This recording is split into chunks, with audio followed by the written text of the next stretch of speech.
This is the record of the family line of Adam. When God created humankind, he made them in the likeness of God. He created them male and female. When they were created, he blessed them and named them humankind. When Adam had lived 130 years, he fathered a son in his own likeness, according to his image, and he named him Seth. The length of the time Adam lived after he became the father of Seth was 800 years. During this time he had other sons and daughters. The entire lifetime of Adam was 930 years, and then he died. When Seth had lived 105 years, he became the father of Enosh. Seth lived 807 years after he became the father of Enosh, and he had other sons and daughters. The entire lifetime of Seth was 912 years, and then he died. When Enosh had lived 90 years, he became the father of Canaan. Enosh lived 815 years after he became the father of Canaan, and he had other sons and daughters.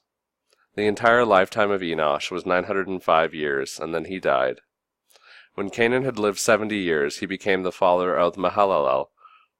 Canaan lived 840 years after he became the father of Mahalalel, and he had other sons and daughters. The entire lifetime of Canaan was 910 years, and then he died.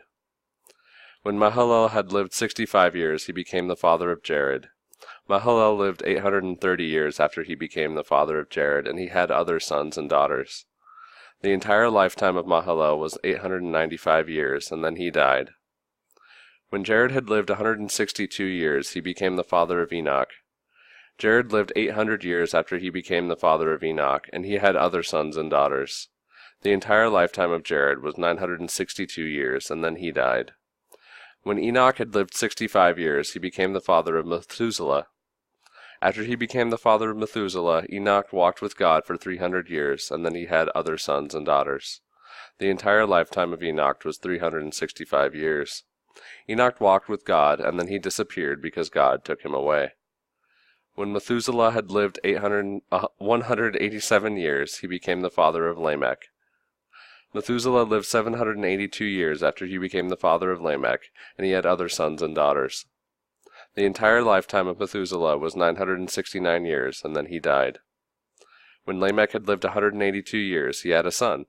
He named him Noah, saying, "This one will bring us comfort from our labor and from the painful toil of our hands, because of the ground that the Lord has cursed." Lamech lived 595 years after he became the father of Noah, and he had other sons and daughters.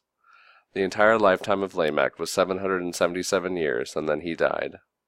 After Noah was 500 years old, he became the father of Shem, Ham, and Japheth.